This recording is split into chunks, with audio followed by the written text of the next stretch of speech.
Shalom Bapak Ibu Saudara yang dikasihi Tuhan dimanapun Anda berada. Senang sekali karena pada pagi hari ini kita dapat beribadah kembali. Ibadah hari ini terjadi dalam nama Allah Bapa, Allah Putra dan Allah Roh Kudus. Dialah Allah yang maha tinggi, yang patut dipuji dan disembah senantiasa. Mari pagi ini dengan bangkit berdiri, kita naikkan pujian ini. Yesus pokok dan kitalah caranya. Haleluya. Mari memuji nama Tuhan. Oh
Terima kasih Tuhan, kami bersyukur kepadamu Tuhan.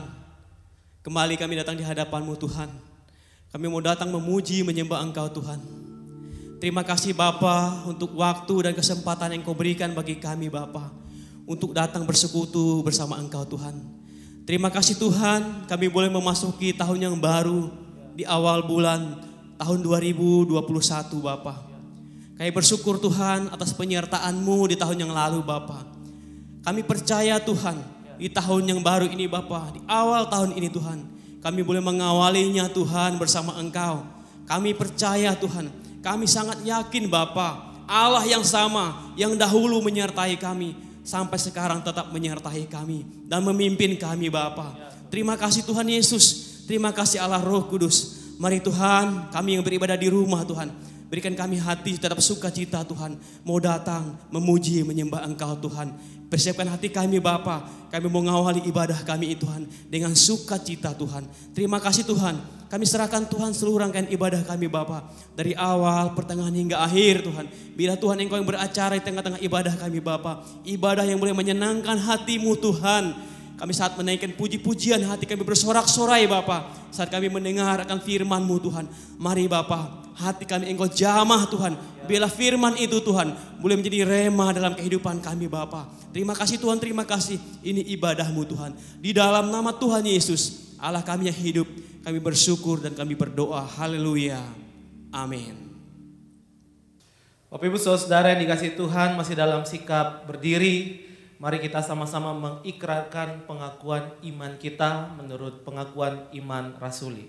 Mari kita katakan bersama-sama, aku percaya kepada Allah, Bapa yang Maha Kuasa, Khalik langit dan bumi, dan kepada Yesus Kristus anaknya yang tunggal Tuhan kita, yang dikandung daripada Roh Kudus, lahir dari anak darah Maria, yang menderita sengsara di bawah pemerintahan Pontius Pilatus, disalibkan, mati dan dikuburkan, turun ke dalam kerajaan maut.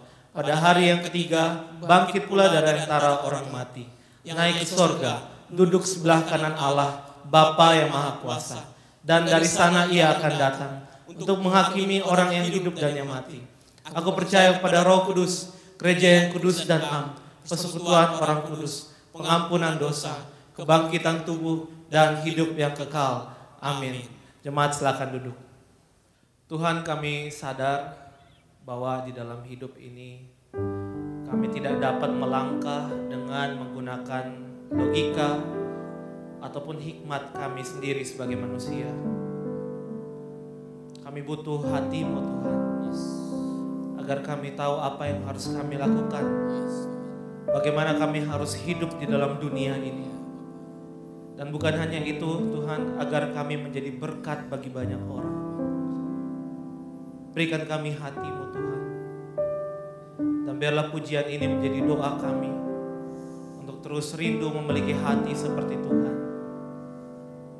Sebelum kita mendengarkan firman Tuhan, jemaat mari kita naikkan pujian ini bersama-sama. Berikanku hati seperti hati-Mu Tuhan.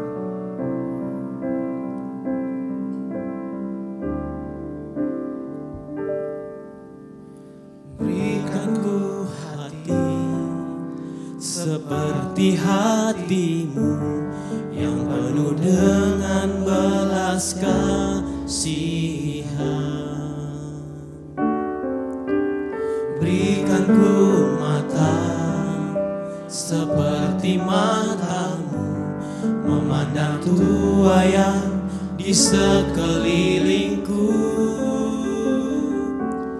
Berikanku tangan-Mu untuk melakukan tugas-Mu. Berikanku kaki-Mu melangkah dalam rencana-Mu. Berikanku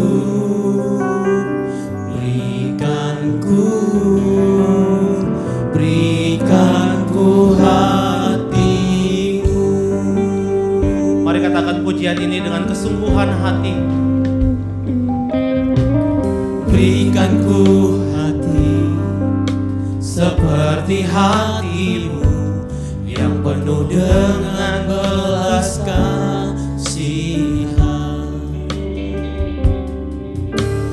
Berikanku mata seperti matamu memandang tuaian di sekelilingku. Berikan ku tanganmu untuk melakukan tugasmu.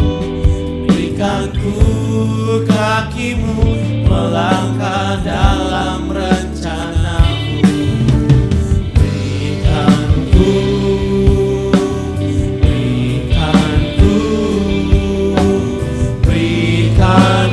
hatimu.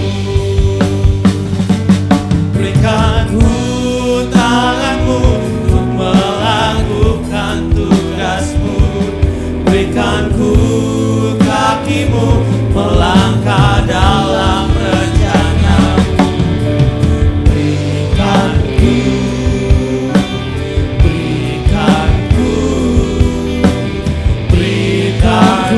hatimu. Berikan ku tanganmu untuk melakukan tugasmu. Berikan ku kakimu melangkah dalam rencanamu. Berikan ku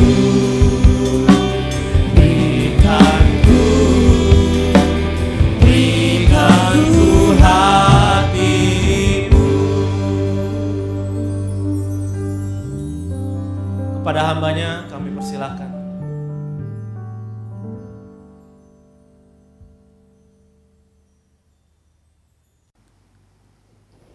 Shalom jemaat yang dikasihi Tuhan, kita bersyukur kepada Tuhan karena tidak terasa kita telah memasuki minggu ketiga di bulan Januari ini. Mari kita akan bersama-sama merenungkan kebenaran firman Tuhan dan sebelumnya kita mohon pimpinan Tuhan di dalam doa. Mari kita berdoa. Tuhan yang penuh kasih, sumber segala berkat dan sumber anugerah yang telah menyatakan kebaikannya dalam hidup kami sampai pada hari ini. Di pagi hari yang indah ini, kami mau merenungkan kebenaran firman-Mu. Singkapkanlah rahasia-rahasia firman-Mu, agar kami dapat memperoleh sebuah petunjuk dan terang bagi jalan hidup kami dalam menjalani kehidupan di tengah-tengah dunia ini. Biarlah firman-Mu yang akan menjadi pedoman dan penuntun dan bahkan meluruskan jalan hidup kami. Bersabda ya Tuhan, kami siap mendengar. Demi nama Tuhan Yesus kami berdoa. Amin. Saudara-saudara yang dikasihi Tuhan, firman Tuhan kepada kita pada pagi hari ini diberi judul waspada pada ketamakan. Mari kita akan membaca bagian firman Tuhan dari Lukas pasal 12 ayat yang ke-13 sampai ayat yang ke-21. Demikianlah firman Tuhan. Sekali lagi dari Lukas 12 ayat 13 sampai 21. Seorang dari orang banyak itu berkata kepada Yesus, "Guru, katakanlah kepada saudaraku supaya ia berbagi warisan dengan aku." Tetapi Yesus berkata kepadanya, "Saudara, siapakah yang telah mengangkat aku menjadi hakim atau pengantara antara kamu?" Katanya lagi kepada mereka, "Berjaga-jagalah dan waspadalah terhadap segala ketamakan. Sebab walaupun seorang berlimpah-limpah hartanya, hidupnya tidaklah tergantung daripada kekayaan itu." Kemudian ia mengatakan kepada mereka suatu perumpamaan, katanya, "Ada seorang kaya, tanahnya berlimpah-limpah hasilnya. Ia bertanya dalam hatinya, apakah yang harus aku perbuat supaya sebab aku tidak mempunyai tempat di mana aku dapat menyimpan hasil tanahku. Lalu katanya, inilah yang aku perbuat. Aku akan merombak lumbung-lumbungku dan aku akan mendirikan yang lebih besar dan aku akan menyimpan di dalamnya segala gandum dan barang-barangku. Sesudah itu, aku akan berkata kepada jiwaku, jiwaku ada padamu banyak barang, tertimbun untuk bertahun-tahun lamanya. Beristirahatlah, makanlah, minumlah, dan bersenang-senanglah." Tetapi firman Allah kepadanya, "Hai engkau orang bodoh, pada malam ini juga jiwamu akan diambil daripadamu. Dan apa yang telah kau sediakan untuk siapakah itu nanti? Demikianlah jadinya dengan orang yang mengumpulkan harta bagi dirinya sendiri, jikalau ia tidak kaya di hadapan Allah." Saudara-saudara yang dikasihi Tuhan, seorang pria bernama Santiago Pope adalah seorang pensiunan militer Amerika Serikat. Ia kemudian setelah pensiun menjadi seorang konsultan bagi para polisi yang khusus memberantas narkoba, saudara. Nah, suatu ketika, saudara, dia mendapatkan kabar bahwa Lorea, seorang bos narkoba yang berasal dari Kolombia, itu ternyata memiliki markas di tengah hutan belantara Kolombia. Dan di rumah itu, saudara, tersimpan begitu banyak uang. Lalu kemudian, saudara, dia diam-diam pergi bersama dengan beberapa temannya yang juga adalah mantan anggota militer. Kemudian mereka menyerbu ke rumah itu, dan mereka sangat terkejut ketika mereka melihat begitu banyak uang yang tersimpan di dinding rumah bos narkoba itu. Dan kalau dihitung-hitung, saudara, jumlahnya itu bisa 3 kontainer, saudara. Wow, cukup banyak sekali. Padahal, saudara, pada waktu mereka melakukan penyerbuan itu, mereka hanya membawa beberapa tas saja. Nah, saudara sekalian, ketika mereka melihat uang yang begitu banyak, mereka kemudian berdebat di rumah itu, saudara. Ada yang berkata bahwa udah kita bawa semua saja uangnya. Tetapi ada yang berkata kita sesuai dengan rencana awal, kita hanya membawa beberapa tas saja dan kita isi di situ uang-uangnya. Nah, saudara, akhirnya mereka mengambil kesimpulan ketika mereka melihat begitu banyak uang, saudara, mereka tertarik. Dan akhirnya, saudara, mereka mengumpulkan uang itu dan mengisinya di dalam sebuah mobil box, saudara. Nah, jumlahnya cukup lumayan besar, saudara, kurang lebih 250 juta US dollar. Lalu sisanya dibakar, saudara. Nah, persoalannya adalah bagaimana mereka membawa uang yang begitu banyak. Satu mobil box, saudara. Lalu kemudian ada sebuah helikopter, kemudian membawa uang yang begitu banyak itu. Tetapi masalah terjadi ketika helikopter itu yang mereka juga tumpangi itu melewati pegunungan Andes, saudara. Karena begitu beratnya uang yang diangkut oleh helikopter itu, akhirnya helikopter itu tidak bisa melewati pegunungan itu dan akhirnya helikopter itu jatuh, saudara, di sebuah kebun ganja milik daripada penduduk yang ada di negara itu, saudara. Dan kemudian penduduk di situ minta ganti rugi. Dan mereka harus membayar dan mengeluarkan uang yang begitu banyak sehingga mereka kehilangan begitu banyak uang mereka. Dan tidak hanya sampai di situ, mereka kemudian melanjutkan perjalanannya. Mereka melewati darat, mereka menempuh perjalanan begitu jauh dan mereka mengalami begitu banyak rintangan. Ada orang yang mencoba menghalangi mereka, ada yang mencoba mengambil uang mereka. Dan akhirnya, saudara, mereka hanya membawa uang yang jauh lebih sedikit dari yang mereka rencanakan.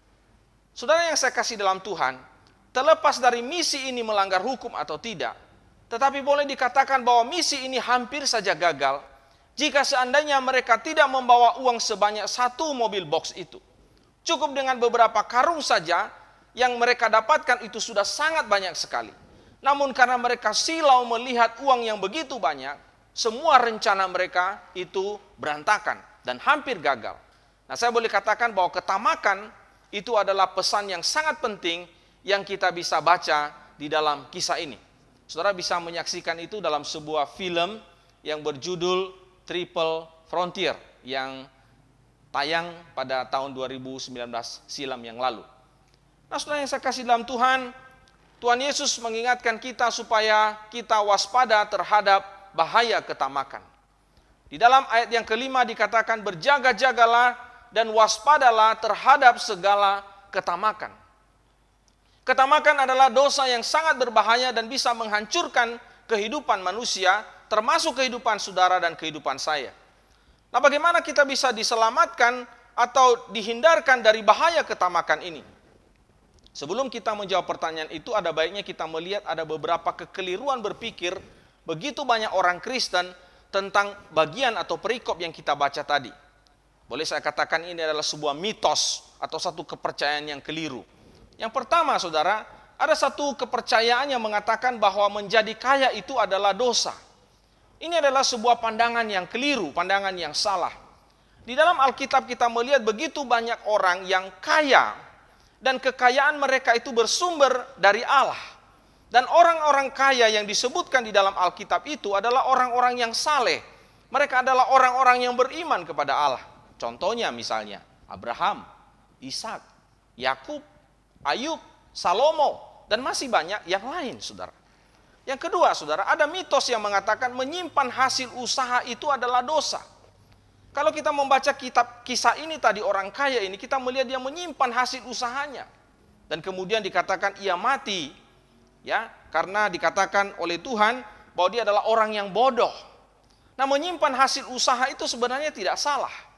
Alkitab mengajarkan kepada kita bahwa untuk kita tidak boros di dalam hidup ini, sebaliknya kita menyimpan persediaan untuk menghadapi masa-masa yang sukar ke depan yang kita akan mungkin hadapi dalam hidup ini. Kalau kita baca dalam Amsal 21 ayat 20, misalnya juga dalam Amsal pasal 30 ayat 24 sampai 25, pasal 6 ayat 6 sampai 8 dari kitab Amsal. Bahkan Alkitab juga mengajarkan kita untuk menginvestasikan uang kita. Kita juga bisa baca itu dalam Pengkhotbah pasal 11 ayat 1 sampai yang kedua. Mitos yang ketiga, saudara, adalah ada pandangan yang mengatakan bahwa menikmati hasil kerja keras itu adalah dosa. Sekali lagi, menikmati hasil kerja keras itu adalah dosa. Ini juga adalah sebuah kekeliruan berpikir dan kesalahan dari beberapa orang Kristen tentang pandangan ini. Alkitab tidak menyalahkan kita untuk menikmati hasil jerih payah kita. Alkitab bahkan mengatakan bahwa menikmati hasil jerih lelah itu adalah sebuah kewajaran. Pengkhotbah pasal 3 ayat 13 misalnya. Pengkhotbah pasal 5 ayat 19 mengatakan bahwa menikmati hasil kerja itu adalah sesuatu yang wajar dalam diri orang-orang yang sudah bekerja keras dan dia berhak untuk menikmati hasil dari apa yang telah diusahakan atau dikerjakannya. Nah, jika demikian, saudara, kalau kita sudah mengenal atau memahami dan meluruskan konsep ini, saudara, maka kita akan tertolong di dalam kita menghadapi ketamakan yang mungkin saja kita alami atau kita hadapi di dalam hidup kita. Nah, saudara, bagaimana kita bisa menghindari atau diselamatkan atau terhindar dari ketamakan? Ada satu kata yang menarik sekali kalau kita baca dari perikop kita dalam ayat 21, kalimat terakhir di situ dikatakan, jikalau ia tidak kaya di hadapan Allah. Saudara, dengan kata lain saya mau katakan kepada kita, bahwa orang yang kaya di hadapan Allah itu adalah orang yang terhindar dari ketamakan. Orang yang kaya di hadapan Allah adalah seorang yang kehidupannya itu kontras dengan orang yang hidup di dalam ketamakan. Jadi lawan dari ketamakan itu adalah kaya di hadapan Allah. Nah, bagaimanakah sikap hidup orang yang kaya di hadapan Allah itu? Yang pertama, orang yang kaya di hadapan Allah itu adalah orang yang hanya bergantung kepada Allah. Mari kita membaca di dalam ayat yang ke-15. Di dalam ayat 15 di situ ada kalimat yang mengatakan hidupnya tidaklah bergantung pada kekayaan itu. Saudara, orang yang tamak itu adalah orang yang fokusnya itu pada kekayaannya. Orang yang andalannya adalah hartanya. Orientasi hidupnya adalah uangnya, kekayaannya. Dia menaruh pengharapannya itu kepada kekayaannya, kepada hartanya. Tetapi orang yang kaya di hadapan Allah itu adalah orang yang sebaliknya. Orang yang kaya di hadapan Allah itu adalah orang yang sepenuhnya itu bergantung kepada Allah. Nah, suatu saat seorang datang kepada Yesus di dalam perikop kita tadi, yang meminta supaya Yesus berkata kepada saudaranya agar ia mau berbagi warisan dengan dirinya. Dan permintaan ini sebenarnya bukanlah sebuah permintaan meminta keadilan dari Tuhan Yesus soal pembagian harta warisan. Sebenarnya ia meminta kepada Tuhan supaya Tuhan Yesus itu berada di pihaknya, saudara. Supaya ia bisa mendapatkan sesuatu yang lebih dari pembagian warisan itu. Ia ingin Tuhan Yesus mendukung keinginannya untuk mendapatkan warisan itu. Jadi saudara sekalian, Tuhan Yesus di sini dijadikannya sebagai alat untuk mendukungnya mendapatkan kekayaan yang lebih itu. Nah, itulah sebabnya Tuhan Yesus menolak permintaan orang itu. Ia bahkan mengingatkan kepada orang-orang yang ada di sekitar yang hadir pada waktu itu untuk berhati-hati, waspada terhadap ketamakan. Nah, orang yang tamak itu, saudara, adalah orang yang bergantung kepada kekayaan atau menggunakan segala cara, termasuk menggunakan nama Tuhan atau meminta kepada Tuhan untuk mencapai keinginannya untuk mendapatkan kekayaan itu. Nah, maaf, saudara sekalian, banyak orang Kristen yang masih memiliki sikap seperti ini. Anda dan saya tidak termasuk di dalamnya. Bagi mereka Tuhan hanyalah alat. Sebenarnya Tuhan tidak bisa diandalkan di dalam hidup mereka menurut pandangan mereka. Tuhan hanyalah stempel untuk mencapai keinginan mereka yang paling utama dan yang paling mereka andalkan, yaitu harta, kekayaan. Nah, orang yang tamak dengan harta adalah orang yang sangat bergantung dan berharap kepada harta miliknya. Harta adalah sandaran hidupnya. Sebab dengan harta itu ia bisa melakukan apa saja. Ia bisa membeli apa saja. Ia bisa menikmati apa saja. Karena harta yang dia punya. Nah, saudara yang saya kasih dalam Tuhan, harta memang saudara sangat-sangat penting dalam kehidupan kita. Kalau kita sakit, kita pasti butuh uang. Kalau beli rumah, pasti butuh uang. Kalau naik kendaraan umum, pasti butuh uang. Kalau naik kendaraan pribadi juga pasti butuh uang. Hidup kita ini, saudara sekalian, digerakkan oleh uang. Kita membutuhkan uang dan bergantung kepada uang. Namun saya katakan kepada saudara bahwa memang uang itu penting dalam hidup kita.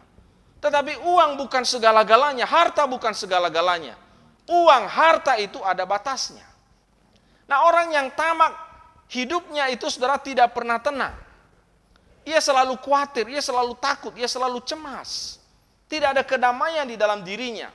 Selain ia tidak pernah puas, ia selalu takut kalau hartanya, uangnya itu hilang, diambil orang. Hatinya tidak akan pernah tenang dengan orang-orang yang mungkin lebih kaya daripada dirinya. Ia tidak pernah puas, dengan ketidakpuasan itu membuat hari-harinya itu menjadi hari-hari yang tidak membawa ketentraman di dalam dirinya. Nah, orang yang kaya di hadapan Tuhan itu jelas sekali berbeda dengan orang yang tamak. Orang yang kaya di hadapan Tuhan adalah seorang yang mengandalkan Tuhan di dalam hidupnya. Ia tahu bahwa rezeki itu berasal dari Tuhan. Kekuatan dan hikmat di dalam dia bekerja itu dari Tuhan. Kesehatan untuk bisa dia bekerja itu dari Tuhan. Ia melakukan pekerjaannya dengan gigih, dengan penuh ketulusan, dengan kerja keras, itu selalu dia mengingat Tuhan. Ia bahkan melibatkan Tuhan di dalam segala pekerjaannya. Dan ketika dia mendapatkan hasil dari begitu banyak kerja kerasnya, ia bersyukur dan ia berterima kasih kepada Tuhan, dan ia tidak pernah lupa bahwa semua hasil yang dia dapatkan itu adalah dari Tuhan. Nah, orang yang kaya di hadapan Tuhan itu adalah ketika dia menghadapi masalah, saudara. Mungkin dia mengalami sakit atau apapun yang dia alami dalam hidupnya, ia tidak ingat dengan kekayaannya. Pertama-tama dia tidak ingat dengan kekayaannya. Ia tahu bahwa kekayaan itu tidak bisa diandalkan. Pada waktu dia mengalami masalah, pada waktu dia mengalami kesulitan, pada waktu dia sakit, ia pasti pertama-tama mencari Allah. Karena dia mengandalkan Allah. Baginya Allah adalah sandaran utama yang kuat bagi hidupnya dalam mengatasi apapun pergumulan-pergumulan hidupnya. Orang yang kaya di hadapan Allah adalah mereka yang selalu merasa damai. Ada sukacita di dalam hidup mereka. Kenapa bisa demikian? Karena mereka selalu mengandalkan Tuhan. Alkitab mengatakan di dalam Yeremia pasal 17, orang yang mengandalkan Tuhan itu hidupnya itu seperti pohon yang ditanam di tepi aliran air. Di sana ada kesejukan, ada kesegaran, ada kedamaian. Nah, itulah orang yang mengandalkan Tuhan. Beda dengan orang yang tamak. Nah, orang yang kaya di hadapan Allah itu adalah orang yang ketika dia mulai khawatir, mulai cemas, dia ingat kepada Allah. Sehingga dia bisa mengatasi dan dia bisa mengalahkan kekhawatiran dan kecemasan, bahkan ketakutannya. Dia yakin bahwa di tangan Allah yang kuat, dia akan selalu aman dan hidupnya dijamin oleh Tuhan. Saudara yang saya kasih dalam Tuhan, saya pernah membaca sebuah doa yang begitu luar biasa, begitu indah sekali. Bunyinya demikian. Tuhan yang Maha Kuasa, kami mengakui ketergantungan kami kepadamu, dan kami memohon berkat-Mu atas kami, orang tua kami, guru kami, dan negara kami. Saudara, kalimat doa ini adalah kalimat doa yang sering kali dan wajib dibacakan, saudara, di sekolah-sekolah di Amerika sebelum kelas dimulai. Nah, sebelum tahun 1962, beratus-ratus tahun lamanya, orang-orang Amerika itu adalah orang-orang yang religius. Mereka sangat bergantung kepada Tuhan. Mereka mengandalkan Tuhan dan itu diwujudkan di dalam tindakan religius mereka atau tindakan-tindakan mereka di dalam segala bidang kehidupan. Di sekolah, sebelum sekolah dimulai ada doa. Di lapangan sepak bola atau di lapangan olahraga sebelum pertandingan dimulai ada doa. Selalu ada doa. Dimulai segala sesuatu itu dengan doa, saudara. Karena bangsa itu pada tahun-tahun itu, saudara, adalah bangsa yang selalu mengandalkan Tuhan. Dan itu ada di dalam konstitusi mereka. Tetapi kemudian terjadi pergeseran, saudara, ketika orang-orang itu mulai memisahkan antara agama dengan negara. Mereka mulai memisahkan antara hal-hal yang berkaitan dengan religius itu tidak boleh dicampur baurkan dengan masalah yang berkaitan dengan hal-hal yang publik. Tetapi sebenarnya saya mau katakan bukan itu sebenarnya alasan utamanya.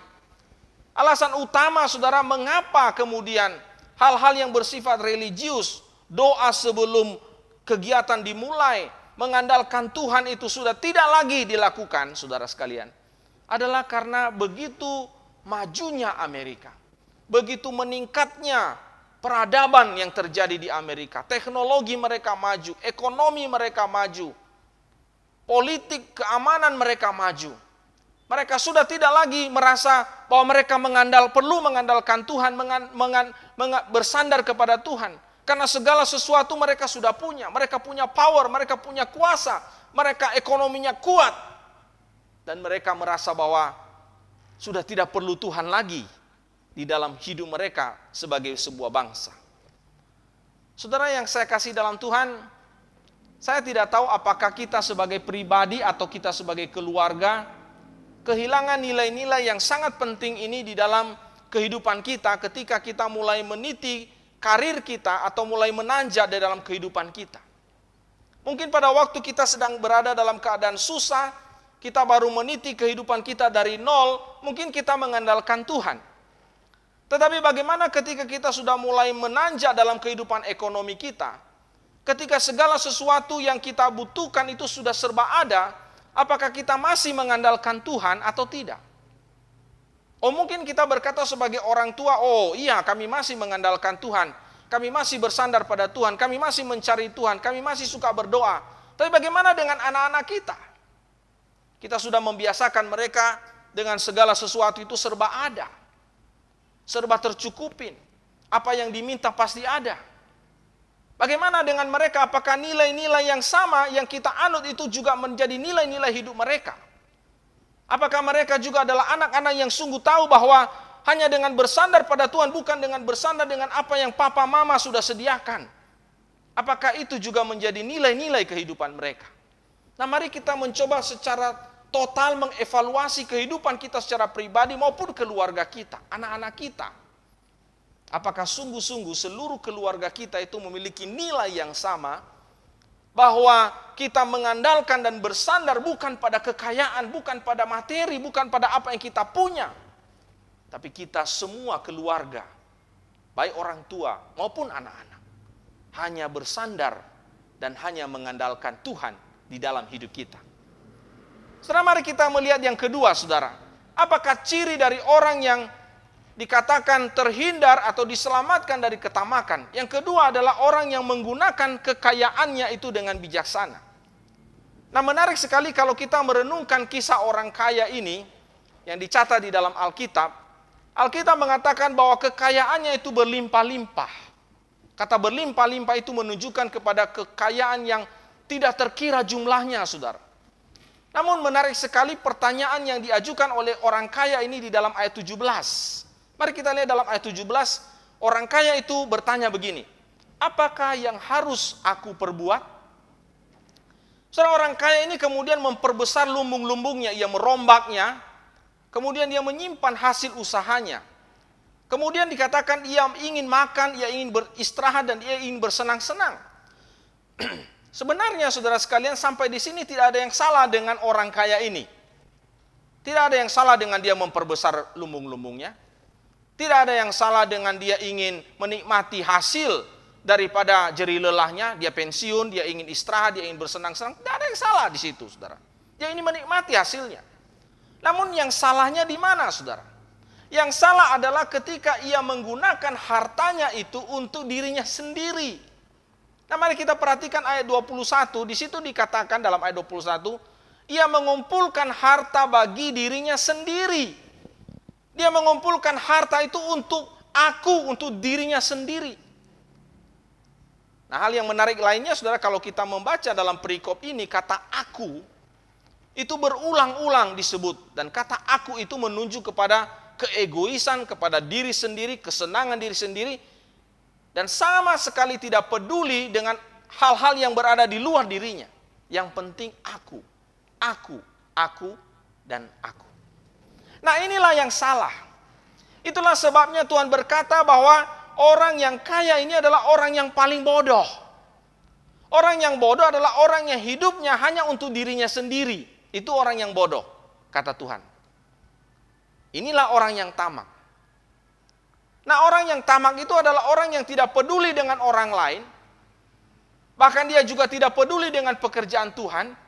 Ia hanya hidup untuk dirinya sendiri. Ia tidak mau pernah berbagi dengan orang-orang yang ada di sekitarnya, dengan orang-orang yang susah, dengan orang-orang yang sulit, dengan orang-orang yang bergumul dengan kehidupan mereka. Dia tidak mau ambil pusing dengan kerajaan Allah, dengan pekerjaan Tuhan. Dia nggak mau pusing. Dia hanya memusingkan dirinya. Dia hanya mempedulikan hidupnya sendiri. Sebaliknya, saudara, orang yang kaya di hadapan Allah itu adalah orang yang membuka matanya dan membuka telinganya kepada orang-orang yang ada di sekitarnya. Dia mulai dengan orang-orang yang ada di rumahnya, kemudian tetangganya, kemudian para pekerjanya, rekan kerjanya, orang-orang di gerejanya, bahkan sampai orang-orang yang paling jauh.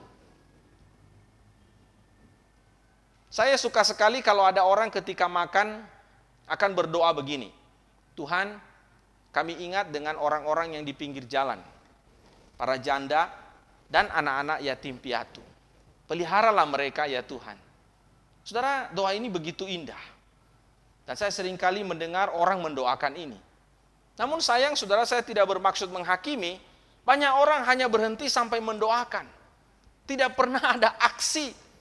Tidak ada pernah satu action yang dilakukan oleh orang-orang yang berdoa kepada orang-orang yang di pinggir jalan, kepada janda-janda, kepada yatim piatu. Hanya pada waktu mereka makan, mereka kenyang, mereka sama sekali hanya sampai pada berdoa. Mereka tidak pernah melakukan sesuatu kepada orang-orang yang mereka doakan itu.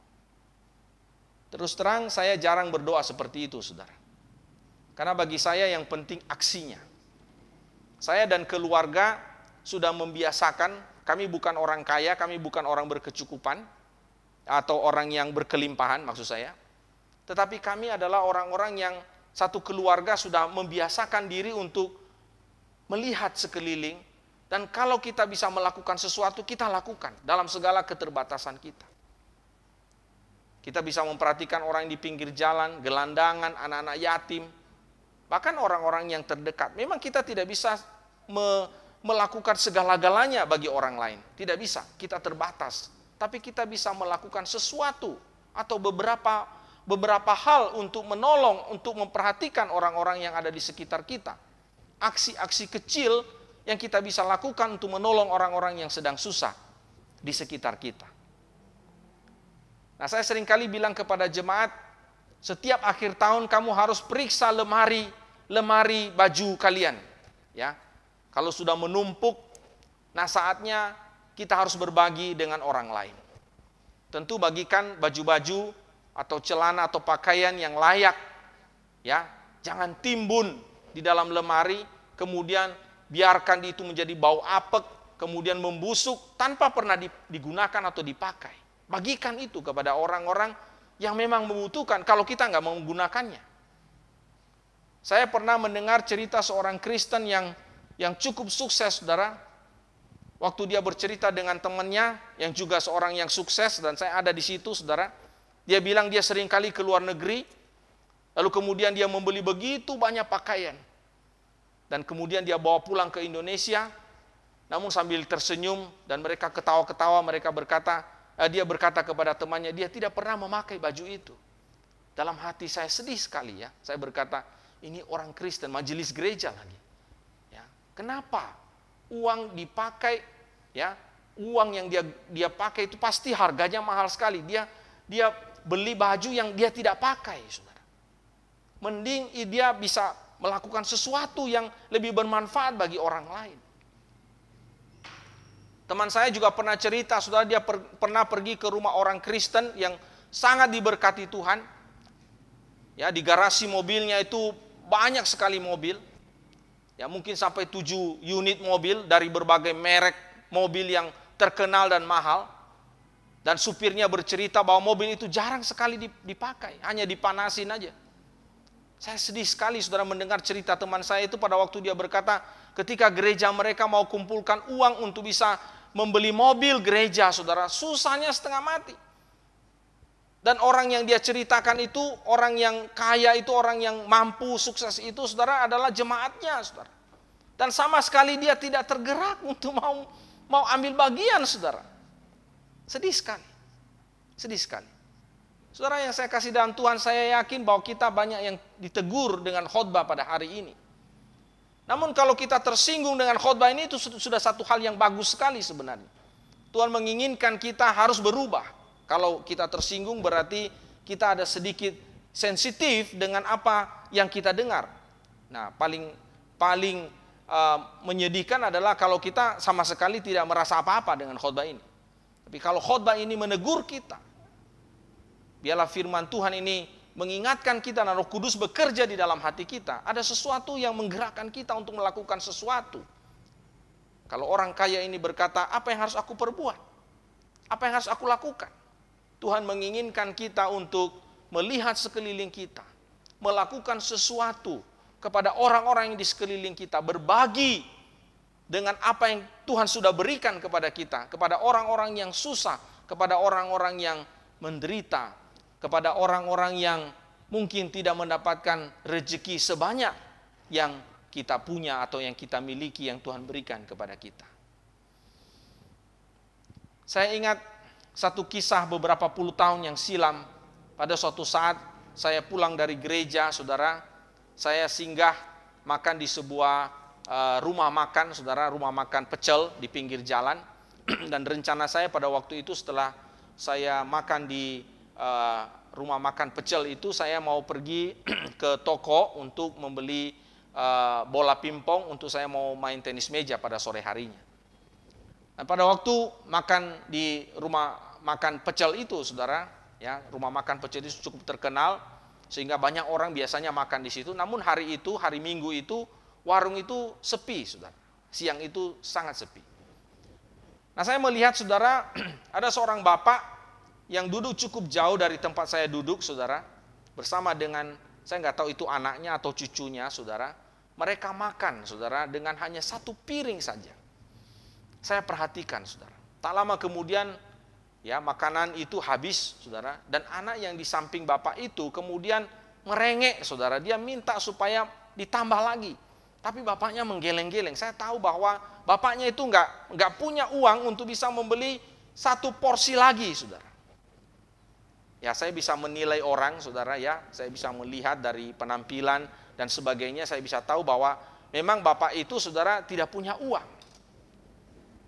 Lalu kemudian, saudara, saya sudah tidak tahan, hati saya sangat sedih sekali. Lalu kemudian saya membuka dompet saya dan saya lihat uang di dalam dompet itu untuk membeli bola pingpong untuk saya mau main tenis meja pada sore harinya. Nah, kemudian saya diam-diam pergi, ya, kepada orang yang yang melayani di warung itu, dan saya berbisik supaya anak itu diberi satu porsi lagi dan bahkan saya membayarin mereka. Nah, saya kasih tahu supaya saya jangan diberitahu bahwa saya yang membayar mereka. Nah, kemudian saudara sekalian, setelah mereka menerima itu satu porsi itu, saudara, senang sekali anak itu, dan yang paling senang adalah saya, saudara. Saya terharu, saya senang, saya gembira karena saya bisa berbagi dengan orang yang susah seperti mereka. Saya mungkin tidak bisa memberi mereka uang, saya tidak bisa melakukan sesuatu yang lebih, tapi kalau saya bisa melihat orang lain senang, saya sangat senang. Dan saya pulang, saudara, hari itu saya tidak bisa beli pingpong, saya tidak bisa main tenis meja, tapi hati saya melimpah dengan sukacita karena saya sudah berbuat sesuatu kepada orang yang susah, orang yang mungkin jauh lebih menderita daripada saya. Saudara yang saya kasih dalam Tuhan, Tuhan ingin kita menjadi orang yang kaya di hadapan Tuhan. Orang yang kaya di hadapan Tuhan itu adalah, yang pertama, dia adalah orang yang bergantung sepenuhnya kepada Tuhan, kepada Allah. Dan yang kedua, dia adalah seorang yang menggunakan kekayaannya itu dengan bijaksana.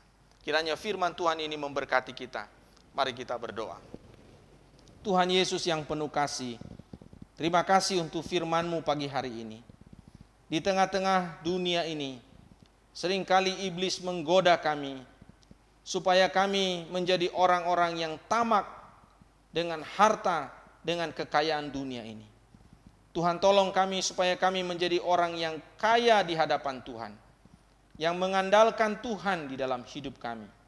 Tidak hanya kami, tetapi anggota-anggota keluarga kami, istri, suami, anak-anak kami. Tetapi juga Tuhan, Engkau menginginkan kami adalah orang yang menggunakan kekayaan kami dengan bijaksana, memperhatikan orang lain, mempedulikan orang lain, dan menyalurkan kasih Tuhan kepada orang-orang di sekitar kami yang membutuhkan.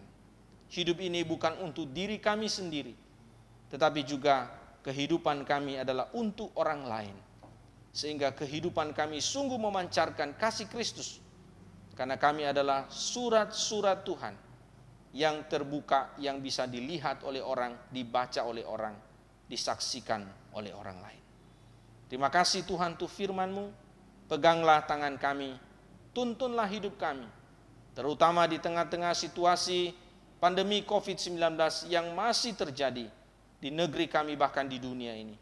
Biarlah firman-Mu makin meneguhkan kami, bahwa hanya dengan mengandalkan Tuhan, hanya dengan menggunakan kekayaan atau potensi-potensi yang kami punya dengan bijaksana, kami dihindarkan dari segala bentuk ketakutan, kecemasan, dan kekhawatiran dalam kami menjalani kehidupan di tengah-tengah dunia ini. Terima kasih Tuhan, terima kasih untuk firman-Mu. Demi nama Tuhan Yesus kami berdoa. Amin. Bapak Ibu Saudara yang dikasihi Tuhan, mari kita mempersiapkan persembahan kita. Kita memberi persembahan yang terbaik bagi Tuhan, karena kita sungguh sadar bahwa kehidupan kita hanya atas pemeliharaan Tuhan di dalam kehidupan kita. Mari kita sambil menyanyikan pujian berkat kemurahan.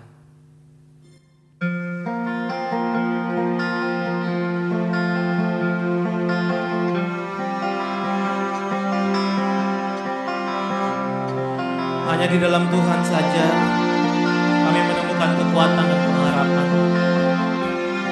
Terima kasih Tuhan.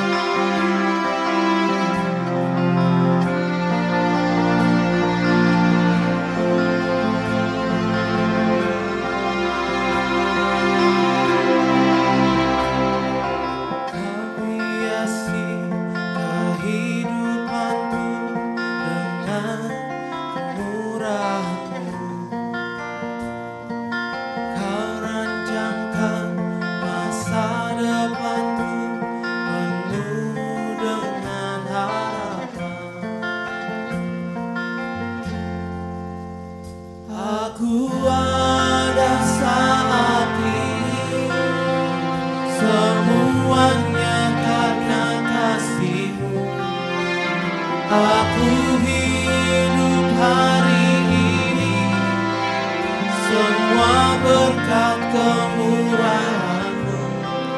Terima kasih Yesus, Engkau sangat baik, teramat baik bagiku. Mari kita nyatakan pujian ini dan kesungguhan. Hiasi kehidupanku dengan kemurahan-Mu, ya Tuhan. Kau rancangkan masa depanku penuh dengan harapan. Aku ada saat ini, semuanya karena kasih-Mu. Aku hidup hari ini, semua berkat Kau.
karena Aku kasih-Mu. hidup hari ini semua berkat kemurahan-Mu. Terima kasih Yesus, Engkau sangat baik, teramat baik bagiku. Aku ada saat ini, semuanya karena kasih. Semua karena Aku hidup hari ini, semua berkat kemurahan-Mu. Terima kasih Yesus, Engkau sangat baik, teramat baik. Terima kasih Yesus, Engkau sangat baik, teramat baik bagiku.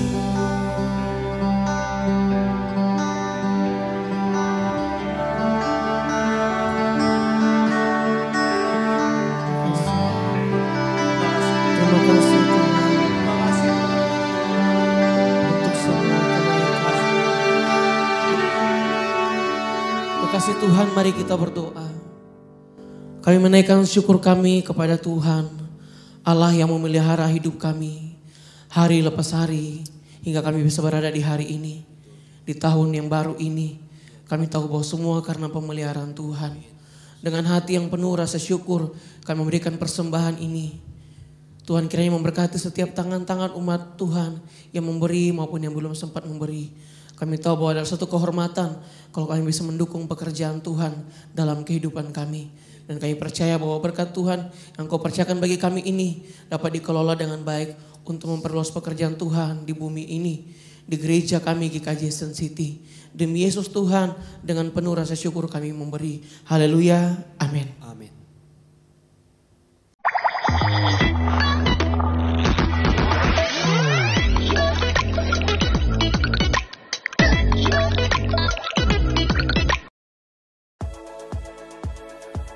Halo Jemaat GKJ Sun City dimanapun Anda berada, berjumpa lagi dengan saya GI Jevin di dalam Warta GKJ Season City. Warta yang pertama, ada kabar bahagia untuk semua teman-teman remaja dan youth dimanapun kamu berada. Kita punya persekutuan yang akan dimulai pada tahun 2021. On Air Fellow Night akan diadakan setiap Jumat mulai tanggal 15 Januari ini pukul 8 malam. Setiap Jumat pukul 8 malam. Teman-teman remaja, ayo bergabung. Dan juga untuk Cool Youth, untuk kaum muda, itu diadakan setiap 2 minggu sekali, tiap hari Minggu pukul 5 sore. Pastikan kamu join bersama kami, karena di tengah pandemi ini kita butuh komunitas untuk kita bisa tetap kuat dan bertumbuh di dalam Tuhan. God bless you.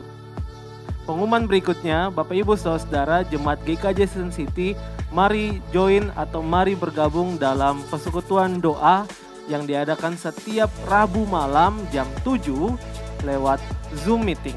Jangan lupa untuk bergabung bersama, berdoa memuji nama Tuhan dan mendengarkan firman Tuhan.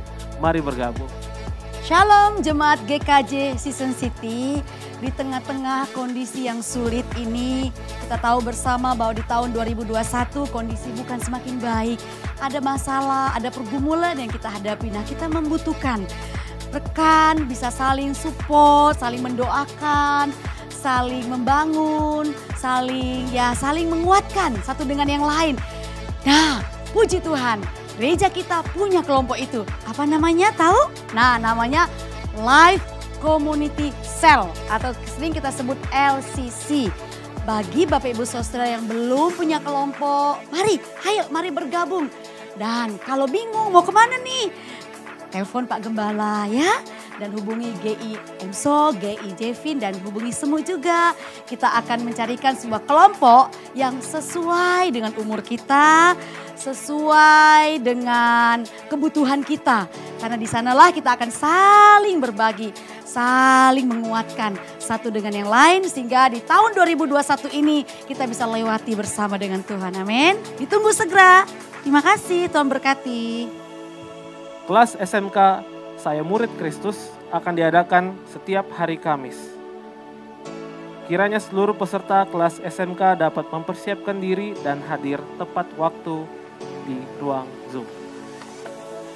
Webinar Gereja Kristen Jakarta akan diadakan pada hari Sabtu tanggal 30 Januari 2021 pukul 18 hingga 20.00 waktu Indonesia Barat dengan tema Spirit Injili dan Ajaran Sehat. Pembicaranya adalah GI Samuel Sugiarto. Webinar akan diadakan secara virtual melalui Zoom Meeting. Meeting ID dan passcode dapat dilihat dalam e-flyer yang tersedia. Mengundang seluruh jemaat Gereja Kristen Jakarta untuk dapat mengikutinya.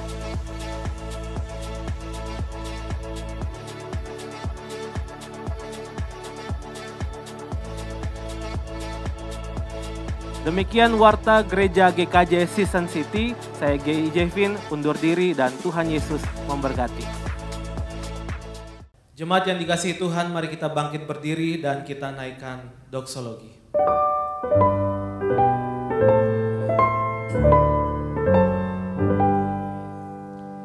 Puji Allah Bapa Putra, puji Allah Roh Kudus, ketiganya yang esa. Pohon selamat sumber berkat.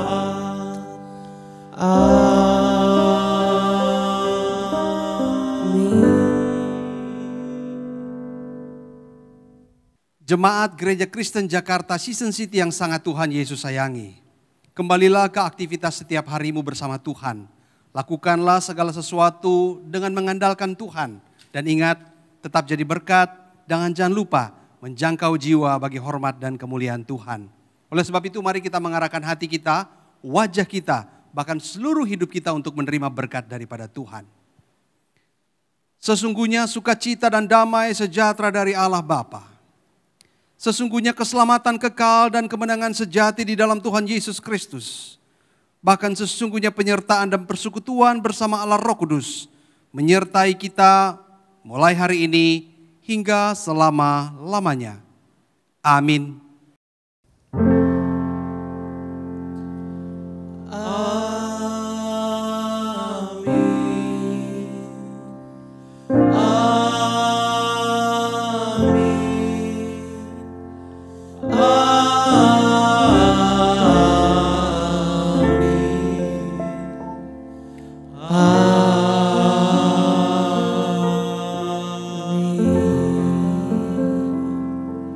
Sekian ibadah kita hari ini, sampai jumpa di ibadah selanjutnya dan Tuhan Yesus memberkati.